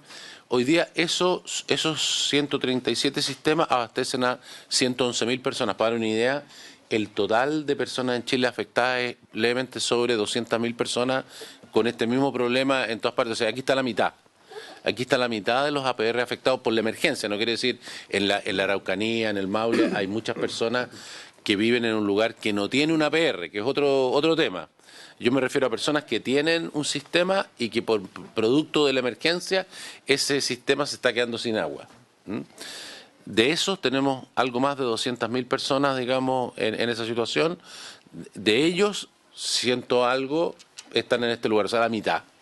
Si a esto le sumamos lo que está al borde de Valparaíso en la región metropolitana, o sea, el límite de la región metropolitana con Valparaíso, está la inmensa mayoría. La otra lugar fuerte de esto es el Maule, zona del Senador. Así que estamos. El Maule también tiene un número, no tan grande como esto, pero tiene un número grande de APRs afectados. Los APR, hay dos tipos de APR. Hay APRs MOP, hay APRs que se hicieron por el MOP. ¿Por qué los diferencio? Porque los APRs del MOP, en primer lugar, tienden a ser más grandes. Tienden a ser, digamos, no voy a decir mejor hechos, pero son más robustos, llamémosle. Siguen además, por cómo es la ley, queda vigente una asesoría, es decir, permanentemente hay personas contratadas por el MOP que están en contacto con ese APR y conocen perfectamente cuál es la situación que tienen. Por lo tanto, la información que tenemos es súper buena. Y después hay otros APR que no son MOP, que fueron hechos por la Subdere, por una municipalidad, por un grupo de vecinos, por un privado que hizo una donación, por lo que sea. Esa información no existe. Por lo tanto, hemos tenido que ir buscando esa información y tenemos una información mucho más incompleta y tenemos más bien la información negativa. O sea, tenemos, porque cuando uno de esos sistemas tiene problemas, viene a pedir ayuda. Por lo tanto, por ahí lo captamos, ¿no? ¿Qué es lo que tenemos entonces? De los 165 APR MOP que hay en la región de Valparaíso, esto no es Aconcagua, voy a ir a Aconcagua en un segundo. De los 165 hay 70 que tienen algún grado de problema. No quiere decir que no tengan agua, pero tienen algún grado de problema. La estimación que tenemos nosotros, ya tenemos para cada uno de ellos, digamos, una evaluación de sus daños y qué es lo que hay que hacer, suma más o menos la inversión que hay que hacer en Valparaíso en los APR del orden de 22.300 millones para los APR MOP. De esos, ya hay 30 de los 70 que tienen las obras terminadas, o sea, ya se resolvió el problema, o están haciéndose las obras o se están licitando las obras. Y eso es por un total de 9.000 millones. Eso beneficia a 40.000 personas, estos son un total de 65.000 personas. Esos 70 sistemas abastecen a 65.000 personas. Entonces, de esas 65.000, ya 40.000 están, digamos, en el proceso de o ya está resuelto, o se está resolviendo, o se está licitando la solución. Nosotros estimamos que para fines del año 2020 vamos a tener completada la solución para 53 de los 70. O sea que la gran mayoría durante el año deberán tener resuelto su problema. Distinta es la situación de los sistemas de APR en Novo MOP, que atienden a 46.000 personas. En general, las soluciones de emergencia, la municipalidad, la Subdere, el GORE, la Subdere tiene una cartera de proyectos por del orden de 3.800 millones, pero es que es pequeñita para lo que hay que hacer en esto. Por lo tanto, lo que nosotros estamos en la búsqueda de cada uno de ellos, haciendo con un equipo que hemos creado para ir buscando estas personas y estos sistemas para ver, digamos, hacer lo mismo que tenemos ya con los MOP. ¿Cuál es el problema? ¿Cuál es el sistema? ¿Cuál es el problema que tiene? ¿Cómo se resuelve? ¿Cuál es la inversión? Y cómo hacerle el trabajo para poder, digamos, resolver estos problemas. La distribución de esos sistemas con problemas, los 137, está de la forma que está ahí en los distintos lugares, en las distintas regiones. Por ejemplo, en Petorca hay un número enorme, ¿no? Hay más de 50 sistemas que están afectados. De la misma manera hay un gran número en la zona de San Antonio. En San Antonio también hay un problema serio de abastecimiento de agua. De hecho, la ciudad de Santo Domingo, por ejemplo, ha tenido dificultades también. La cercanía con la costa, al ir bajando los niveles, hace que entre agua salina y por lo tanto los pozos queden inutilizados. Y yendo a lo que es Aconcagua, y ahí están por comuna, los sistemas de APR MOP que tenemos aquí, tengo solo en este cuadro está solo la información de los APR MOP. Los que tenemos afectados, de los 67, tenemos 67 sistemas en Aconcagua, ahí está lo que hay en cada comuna, y sistemas afectados tenemos 31. Eso afecta al orden de 45.000 personas. La inversión estimada para poder resolver ese problema, que se va a hacer entre lo que ya estamos haciendo, como vale lo mismo que dije antes, y va a terminar el año 2021, son 7.500 millones para resolver, digamos, la totalidad de esto. Todos estos APR no dejan de tener agua, ¿no? Hay un sistema de emergencia que les entrega agua, pero aquí yo lo que estoy hablando es la solución definitiva para que no haya un camión que tenga que llevarle y llenar la copa y hacer eso, que además de costar una cantidad grande de dinero, puede dejar que durante unas horas no tengan agua o no alcance, y la sanidad del asunto tampoco es tan buena como tenerla por cañería, en fin. Eso es. Creo que tenía un anexo que no mostré. Si hay, para quienes tengan interés de entender, digamos, más en general lo que he explicado, hay en el anexo un gráfico que muestra la totalidad de las obras de las que estamos hablando, ¿no? Aquí está, arriba está la primera sección, segunda sección, tercera y cuarta sección están abajo. Esta línea de aquí es el río. Y el canalón donde se echa, digamos, la cantidad de agua que produce los pozos que tiene el Ministerio. Están en distintos colores los que existen de los que van a ser construidos, y ahí está dónde va cada uno de ellos, ¿no? Todos estos que están aquí, por ejemplo, en la primera, van a un canal que entrega en realidad en la segunda. Después hay una cantidad que van a esta cañería, que hoy día puede ir a Esval, pero el día de mañana va a ir toda la tercera sección el día que deje de usarse en Valparaíso. En fin, aquí están los lugares donde se están haciendo la canalización del río, ¿no? Que es entre la segunda y la tercera, toda la extensión de la segunda y la tercera, porque esto es cañería de ahí. O sea, ahí está más o menos la explicación de cómo funciona el sistema de la Aconcagua y dónde entran los pozos existentes nuevos y los trabajos en el río y en las tuberías. Eso es, Presidenta. Muchas gracias, ministro. Una cosa muy puntual también quisiera, después voy a ofrecer la palabra. Al hablar de los sistemas de agua potable rural,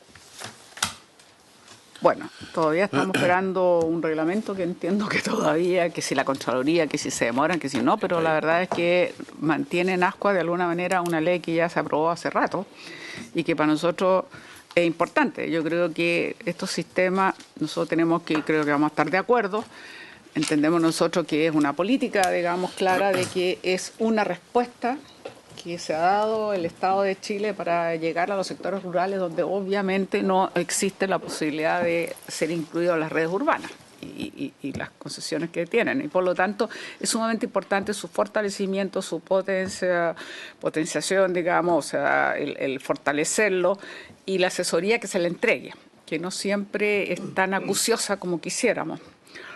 Yo he recibido algunas, de repente, no sé, quejas de que a veces incluso las sanitarias los reúnen en un hotel, hacen una jornada, unos PowerPoint y ya se da porque ya cumplieron con el requisito que supuestamente le entrega la Dirección de Obras Hidráulicas de tener que capacitar. Pero hay un tema en paralelo que no es solo la crisis que están teniendo nuestros sistemas de agua potable por la generación del agua, por el aumento de la demanda. Lo hemos conversado otras veces, digamos, en Granizo, en un lugar, en otro, que tienen cada vez más dificultad para poder estar abasteciendo, sino que está también en paralelo el tratamiento de las aguas. Nosotros tenemos dificultades, hemos tenido dificultades en Olmué, hay dificultades en el Melón, alguna vez yo le hablé, se acuerda de Nogales, ministro, no sé si se acuerda, con esa alcaldesa un poco sui generis, que no le gusta que le toquen, pero la verdad es que eso lo trata el municipio, pero no está bien hecho, tiene olores y ha sido objeto de fiscalización y de sanciones, pero entonces nuestra gente ya no solo sufre sequía, sino que además en algunos casos está teniendo respuestas completamente insuficientes respecto al tratamiento. Y yo creo que una vez más refleja que en nuestro país, sector urbano, digamos, tenemos el 98% absolutamente resuelto el tema de los tratamientos, pero tenemos los sectores rurales que tienen estas dificultades. Quintay, que fue lo último que hablamos en pleno verano. Entonces yo empiezo a preguntarme dónde está, cuál va a ser la política también de esto. No solo se trata de asegurar la generación del agua, sino que también el tratamiento de las aguas. O sea, nuestros sistemas de agua potable rural tienen que tener una capacidad de gestión y de respuesta a algo tan importante como no solo es, repito, el agua, sino que también, por supuesto, la calidad de esa agua y el tratamiento de las aguas servidas, porque si no estamos dando un servicio a medias que no corresponde para la discriminación que hacemos entonces con nuestra población rural. Entonces me interesaba un poco también ver ese tema y preguntarle específicamente cuál es la política que vamos a tener. Entonces, cuando salga el reglamento vamos a cumplir. Y esto lo quiero relacionar con lo último, que la senadora Proboste también le inquietó mucho cuando lo estuvimos tratando, es crecientemente hay, y yo creo que ustedes también están muy conscientes de esto, por un lado, en algunos casos, los propios sistemas de agua potable rural les interesa la conexión posible con la empresa concesionaria, digamos, pongámosles VAL. ¿Por qué? Porque les soluciona la generación del agua y porque se puede llegar a un buen acuerdo, en fin. Pero por otro lado, hay otros sistemas que no desean esto, caer en este sistema y quisieran ellos seguirse. Entonces yo creo que hay que tener también una cierta política clara y me gustaría conocer la opinión del Ejecutivo. Sí, la tendencia va a ser que fortalecer los sistemas de agua potable rural para que ellos se resuelvan sus temas de generación y de tratamiento, o vamos a ir presionando para que vayan metiéndose a las concesionarias y terminan las concesionarias, digamos, ampliando su red de negocio, por decirlo así, llegando ahora a abastecer a los sistemas de agua. Yo creo que es un tema que está no bien resuelto y que está dando vueltas a partir de la ley que nosotros hicimos y del reglamento que es inexistente todavía. Bueno, yo creo que las preguntas que usted hace son muy relevantes. En primer lugar, el agua potable rural es probablemente, yo lo he dicho en otras oportunidades, es probablemente uno de los problemas sociales más grandes que tiene Chile. Es donde está la deuda social más grande. Yo antes estuve en desarrollo social. Cuando partí, lo que hice fue hacer una lista de los grandes problemas sociales y hice una encuesta que se hizo a todos los diputados, senadores, intendentes, alcaldes de Chile, para decirle, oye, dígame cuál es el problema más serio. Lejos, esas personas que están cerca de las comunidades consideraron que la falta de agua potable rural era el mayor problema, lejos.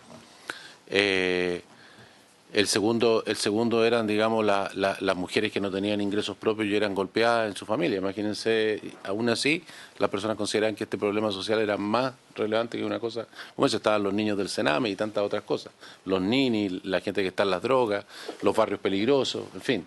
Entonces, aquí hay, en primer lugar, un número muy grande del orden de 1 millón de personas que no tiene un buen abastecimiento de agua porque no tiene acceso a un buen, digamos, a un APR, ¿no?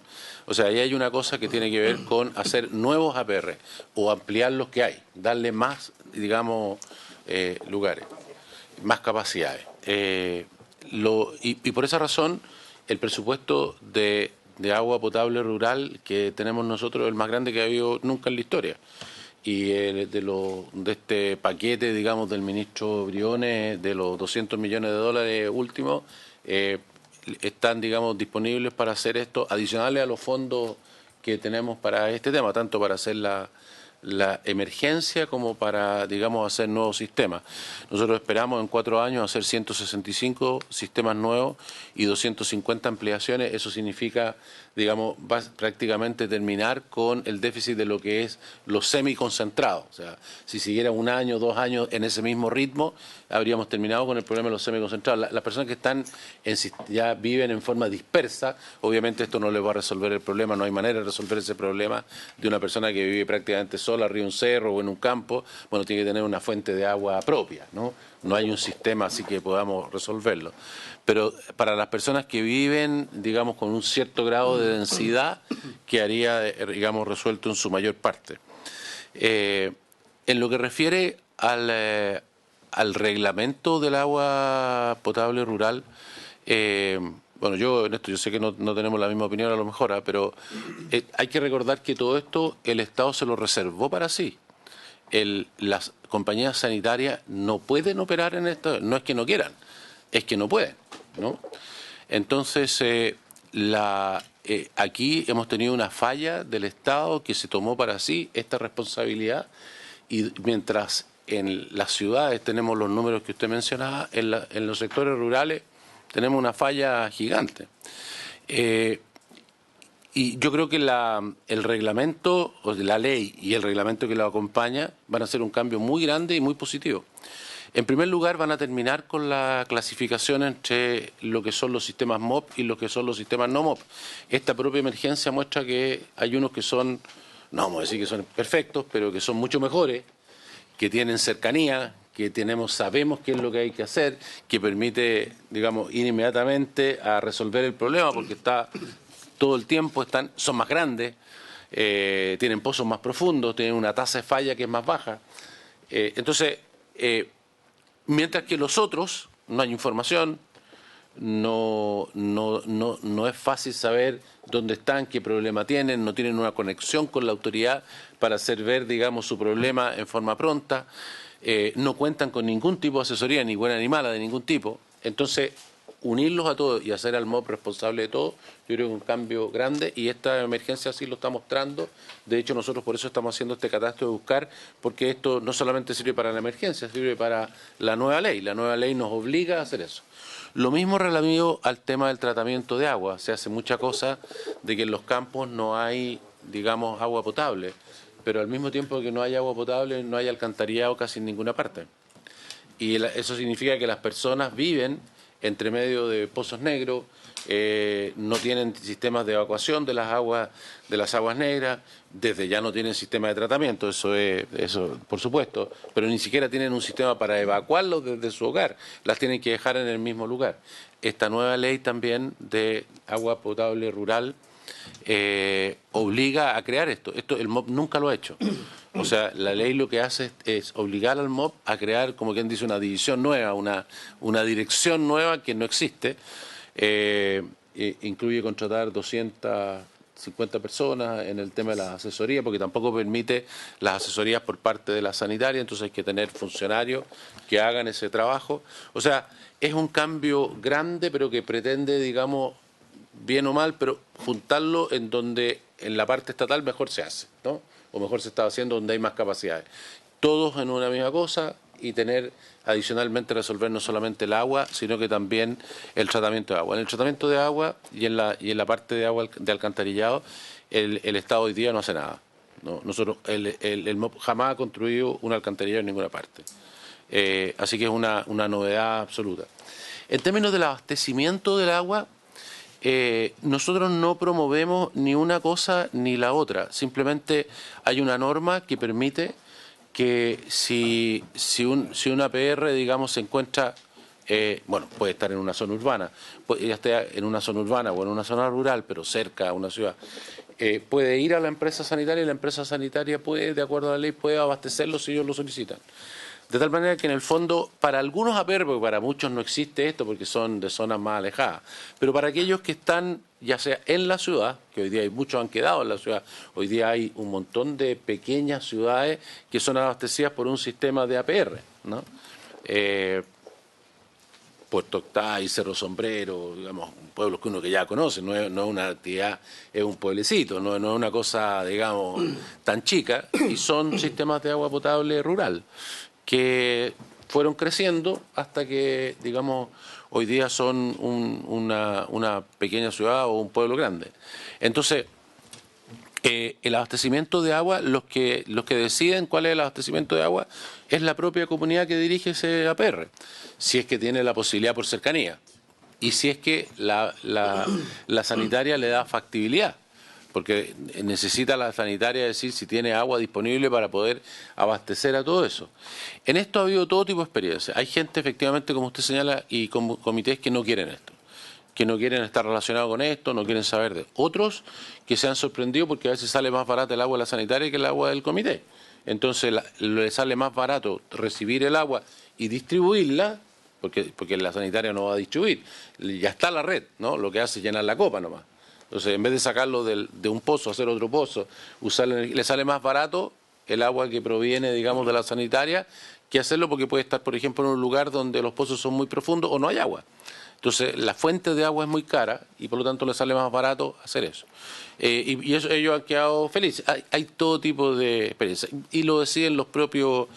La nueva norma, que como usted bien menciona, digamos, se ha creado aquí en el Congreso, en eso yo creo que también ha dado un paso positivo porque le da mucho más responsabilidad a estos comités. Estos comités van a tener que, digamos, ser fiscalizados por la superintendencia, van a tener que dar cuenta de por qué cobran una determinada tarifa, van a tener que, digamos, establecer sus tarifas considerando dinero suficiente para poder mantener los sistemas, cosa que a veces sucede que por ser simpático con los vecinos, digamos, no se cobra suficiente, después cuando hay que cambiar la bomba o cuando hay que hacer un arreglo no hay plata. Entonces, todo eso se modifica con esta nueva norma. En el caso de la región de Valparaíso, precisamente pensando en este esquema, es que en el contrato de el embalse Los Aromos, que es el que va a dar el agua a todo Valparaíso, hemos establecido una cláusula por la cual, digamos, ESVAL va a tener la obligación de, si hay APR cercanos a Valparaíso que pidan, digamos, ser abastecidos, van a tener la obligación de tener que abastecerlo hasta un monto de 3 millones de metros cúbicos al año, ¿cierto? Esos son como 100 litros por segundo más o menos. Entonces, esto es adicional a lo que hace directamente y va a seguir haciendo desde Los Aromos la Dirección de Obras Hidráulicas. Pero de lo que se lleva a Valparaíso y que distribuye a Valparaíso, si hay APR en las cercanías de Valparaíso que no tienen agua y que quisieran abastecerse, va a tener la obligación de tener que darles, digamos, factibilidad. Eso es. Sí.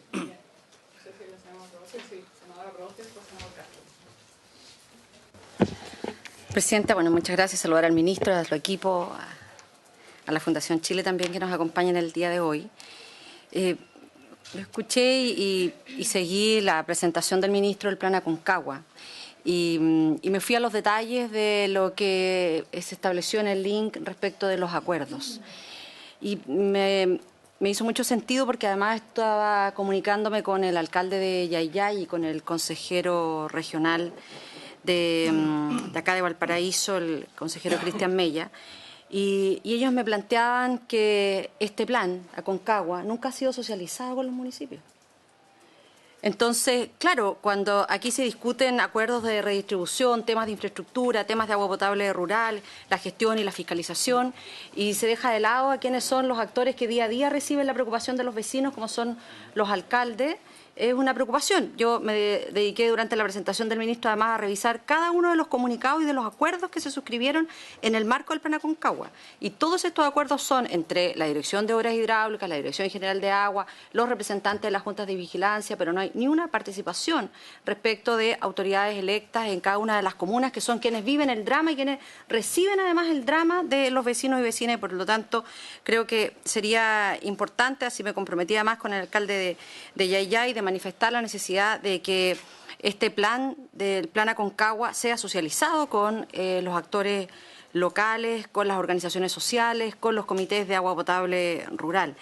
Efectivamente, tal como señala la presidenta de esta comisión y el ministro, en los sistemas de agua potable rural tenemos una situación que es muy compleja en todo el país, porque además la ciudadanía no hace la distinción respecto si este sistema me lo construyó el MOP o lo construyó la Subdere, el gobierno regional, el municipio.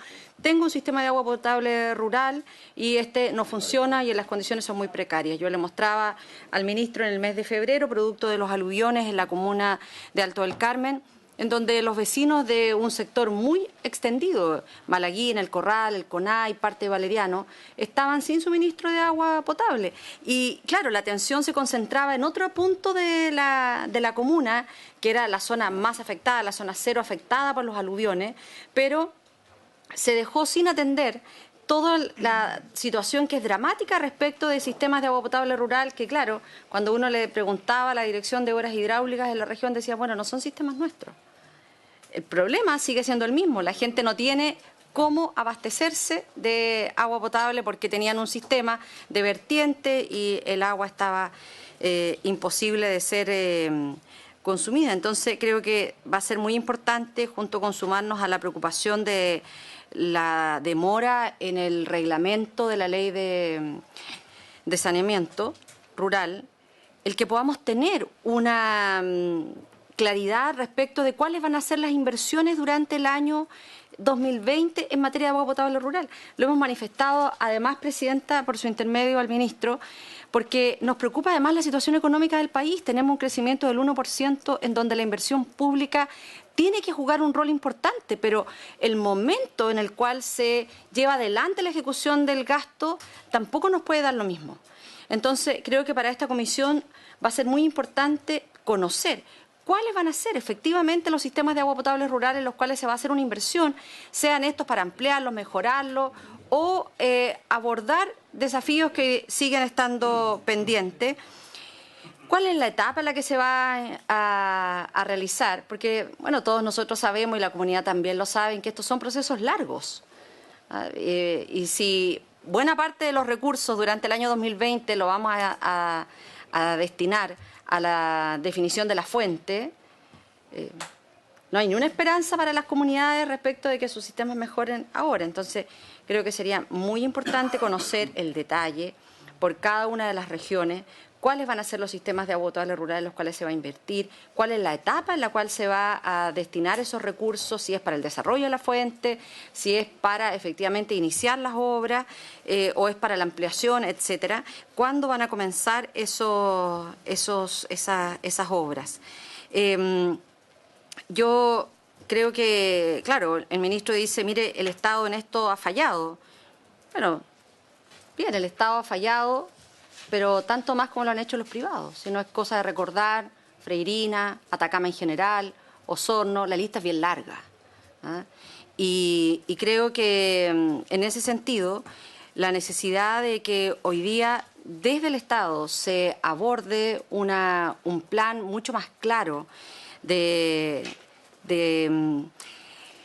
tipo de sociedad que nosotros queremos construir, porque finalmente estas apuestas de avanzar en mejorar la infraestructura rural tiene que ver con una visión del país en el que nosotros queremos vivir. Porque si nosotros le empezamos a decir a las comunidades, mire, si usted vive en el sector rural, el agua va a ser más cara, va a tener mayor dificultad, entonces en el fondo estamos empujando a la ciudadanía del mundo rural a migrar a las zonas urbanas que ya están enfrentando situaciones que son muy complejas y por lo tanto estas definiciones, más que la definición de un ministerio, es del tipo de sociedad en el que nosotros queremos vivir.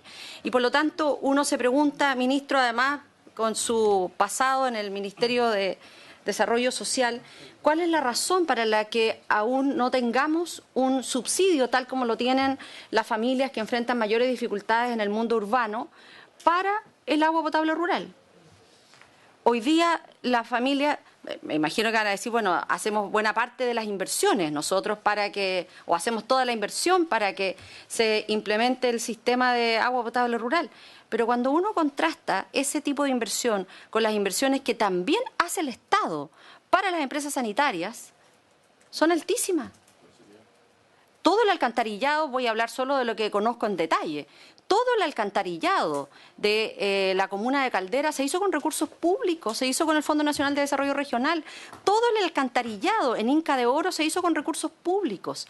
Toda la planta que hoy se está haciendo de desalinización se hace con recursos públicos. Y después esos vecinos, porque claro, la respuesta va a ser se hace con recursos públicos para no impactar la tarifa. Bien, pero después todos esos vecinos tienen acceso a recibir subsidios del agua potable, los que enfrentan mayores condiciones de vulnerabilidad. Pero los vecinos del mundo rural no tienen esa misma condición. Entonces, a partir del tipo de sociedad en el que queremos vivir, creo que es importante también revisar ese elemento. Eso, Presidenta. Muchas gracias, la senadora. Brevemente, por supuesto, tiene la palabra el senador Castro, pero un minutito. Yo quiero antes que nada señalar mis excusas, particularmente a Ulrike Broschek. En realidad era muy importante los detalles, como usted se puede dar cuenta, y por eso es necesario. Entonces yo quiero dejarla invitada, con todas las disculpas del caso, obviamente, para que podamos, que también va a estar invitado ministro y sus asesores, porque nos interesa mucho su mirada también para un plan de eficiencia hídrica, que es parte de la estrategia que tenemos que tener también como una estrategia nacional, como estamos enfrentando este ciclo de sequía, digamos, y el cambio climático. Por lo tanto, yo a ambos los voy a dejar formalmente invitados, dándole todas las excusas, pero obviamente hay otras comisiones y el tiempo se nos acabó, así que excusas también a quien debe estar, y le ofrezco la palabra al senador Castro. Gracias, Presidenta, estimado ministro, directores. La verdad que este es un tremendo tema, un tema que creo que cada día debemos tener más preocupación de ir trabajando y visualizándolo como corresponde. Yo aquí anoté un poco, dice, este río tiene 109 metros cúbicos segundos. Esa es debería ser la normalidad. Y yo anoté acá, dice que es el 25, estamos trabajando al 25%, o sea, el 25% hoy día, calculo yo 28 metros cúbicos segundo es lo que el río estaría entregando el día en los tiempos actuales. Pero estamos sacando agua del subsuelo de 45 metros cúbicos segundo, según lo que ustedes explicaron. Correcto, son derechos. Pero correcto, pero entendiendo que estamos sacando del subsuelo 45 metros cúbicos segundo, la verdad que yo creo que hay que tener muchos estudios para darse cuenta que en algún momento lo va a empezar a escasear ese tipo de recursos. Esa agua no va a estar, porque no tenemos hoy día recarga.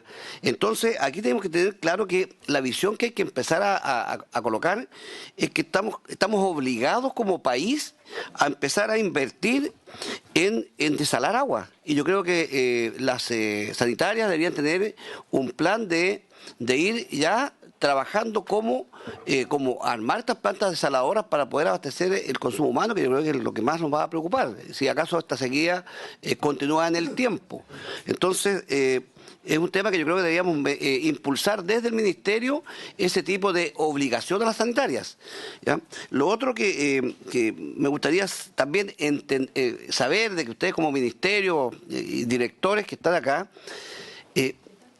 A mí en lo personal no me gustaría saber que las empresas eléctricas van a empezar a ocuparnos el agua de los embalses en pleno invierno, como ha pasado en temporadas anteriores, entendiendo que tienen derecho, pero hay un tema que yo creo que el consumo humano, la sequía, la falta de agua es lo más importante. Entonces, yo sería partidario que ese es un tema que también lo fuéramos viendo, porque si hay que racionalizar a lo mejor la energía eléctrica, lo más probable es que tengamos que aceptar con más cariño ese tipo de sacrificio que es tener la escasez de agua. Yo creo que ahí hay un tema muy importante que yo creo que también ustedes tendrían que partir trabajando de tal manera que no encontrarnos con la sorpresa que las empresas eléctricas en pleno invierno nos van a consumir la poca agua que tenemos como reserva para riego y para el consumo humano. Lo otro que entendí, a ver, el tema de los alcantarillados. Si es cierto, las zonas rurales están más alejadas del desarrollo, el crecimiento, pero también hay que entender lo siguiente. Yo creo que ahí tenemos que también tener conocimiento de lo que está pasando con nuestros sectores rurales. Yo creo que no todos son iguales los sectores rurales, pero yo recorriendo la zona del Maule, uno empieza a ver casitas que están en zonas rurales, humildes, que no tienen agua potable. Perfectamente no tienen agua potable, pero tienen una noria, tienen un pozo y tienen energía eléctrica. Y esa energía eléctrica les permite poder levantar agua y llevan a su casa agua vía cañería.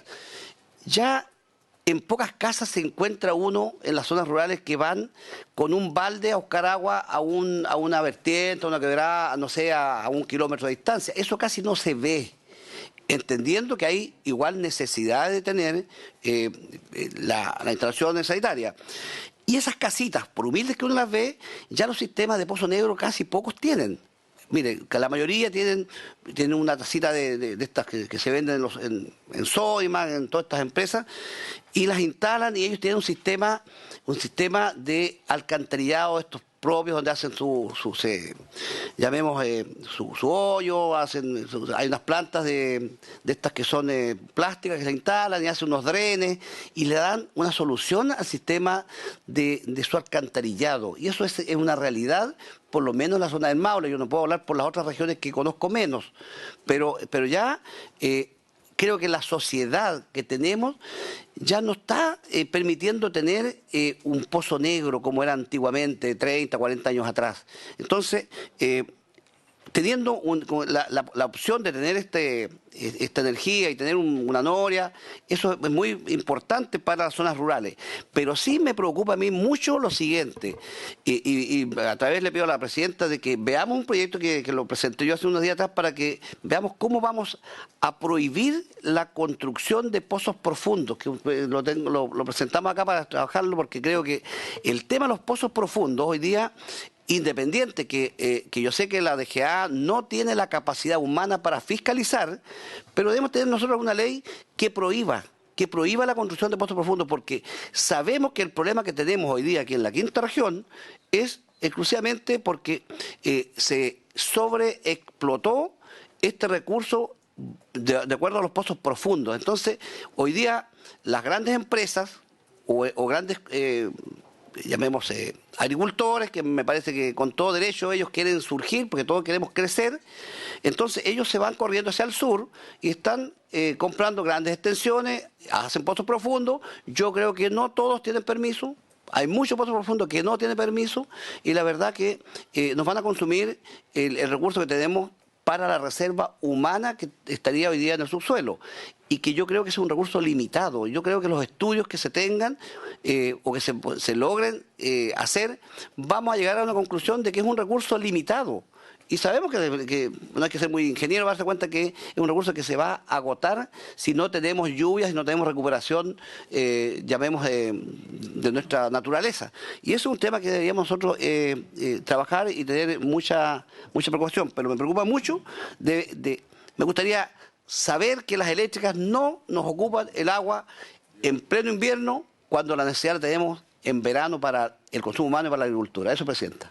Muchas gracias, senador Castro. Bueno, yo quiero reiterar mis excusas a tanto a Ulrike como a Claudia Galguillo. Están formalmente invitadas para la siguiente vez, porque evidentemente que nos interesa mucho su mirada como Fundación Chile sobre la eficiencia hídrica de lo que hemos presentado, como lo mismo al ministro. Y creo que quedan algunos temas que valen la pena. Por cierto, recordarle a la Dirección General de Agua que nos den en detalle a lo que estábamos solicitando. Bueno, dos cosas. Una cosa es los sistemas de agua potable rural para saber con más precisión dónde se van a invertir, cuáles van a ser de estos montos que nos habló el ministro 2021, pero en detalle, digamos, por comuna. Y la Dirección General de Agua, que habíamos dicho que nos tenía que entregar también nuevos derechos que se están entregando, que se han entregado, los que ustedes consideran que están cerrados, pero o los próximos que van a cerrar, también hay un detalle ahí que no nos han entregado. Yo le quiero hacer una acotación, ministro. Esta comisión ya terminó de tramitar hace un rato la moción que tiene que ver con la desalinización y está puesta como en octavo o noveno lugar.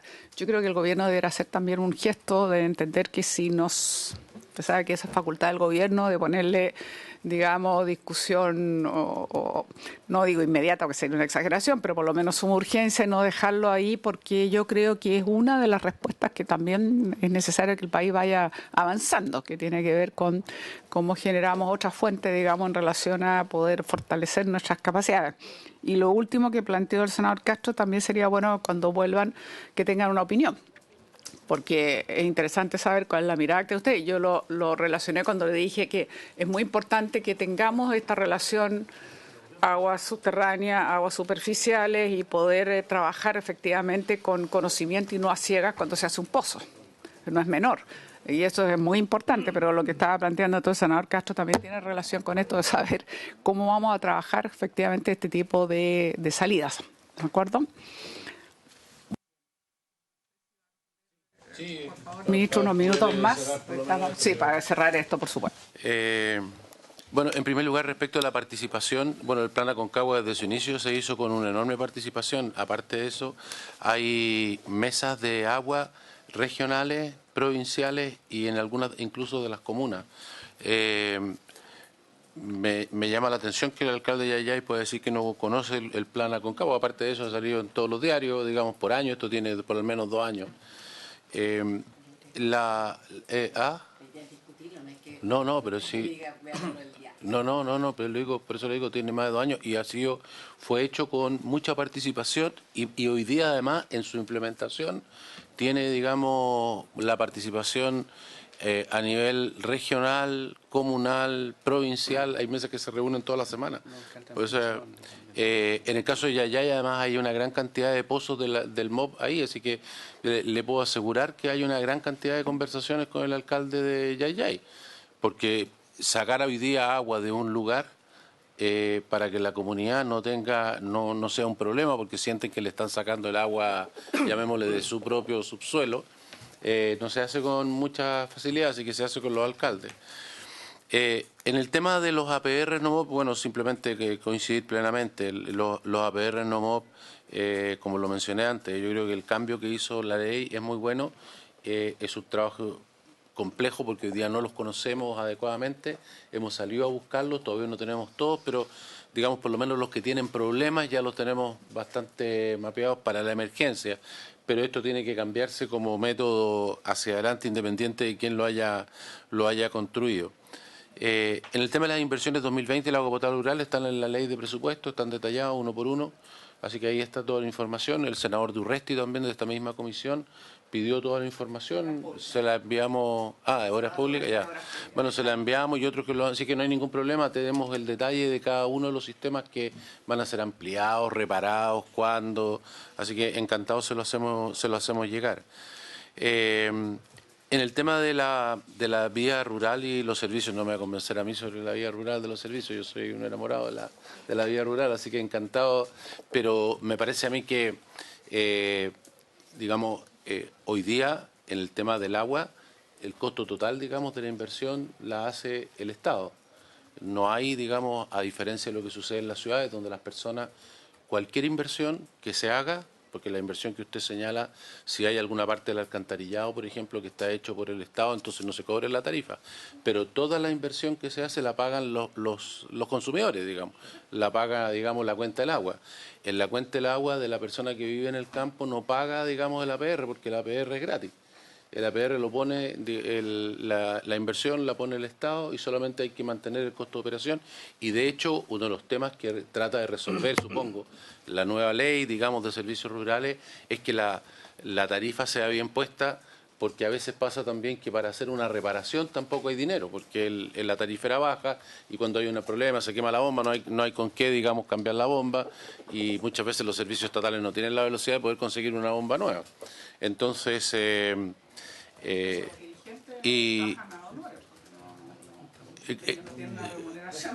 claro. Entonces, digamos, yo coincido plenamente que tenemos que apoyar la vía en el campo, pero creo que se hace. En el tema de los acuíferos, de la recarga, nosotros, y quizás no lo expliqué adecuadamente, pero nosotros estamos haciendo lo que hoy día en esta materia se recomienda por todos los expertos, que es estudiar cada uno de los acuíferos, estudiar cada una de las cuencas. El lugar de medida de estos son las cuencas.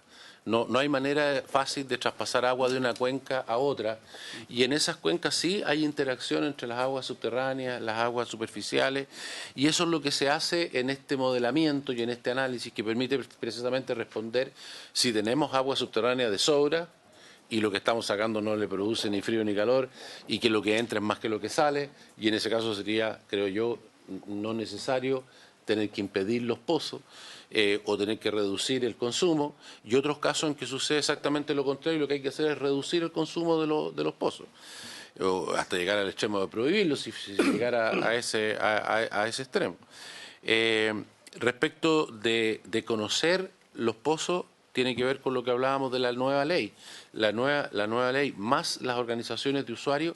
O sea, no hay una manera que el Estado, pienso yo, igual que sucede en los ríos, nosotros no seríamos capaces de poder, digamos, fiscalizar cada sacada de agua de un río. Lo que permite hacerlo es que la propia gente se cuida su río, ¿no? Y son ellos los que hacen la denuncia cuando alguien está sacando algo que no corresponde. Lo mismo sucede con los pozos. ¿Cómo va a encontrar la policía a una persona que tiene un pozo que no tiene derecho? Y por supuesto que hay muchos. Pero hoy día, como no hay organizaciones de usuarios, entonces no hay unos usuarios que se sientan dueños de que ellos son en comunidad dueños de este recurso agua y no trabajan en común para poderlo resolver.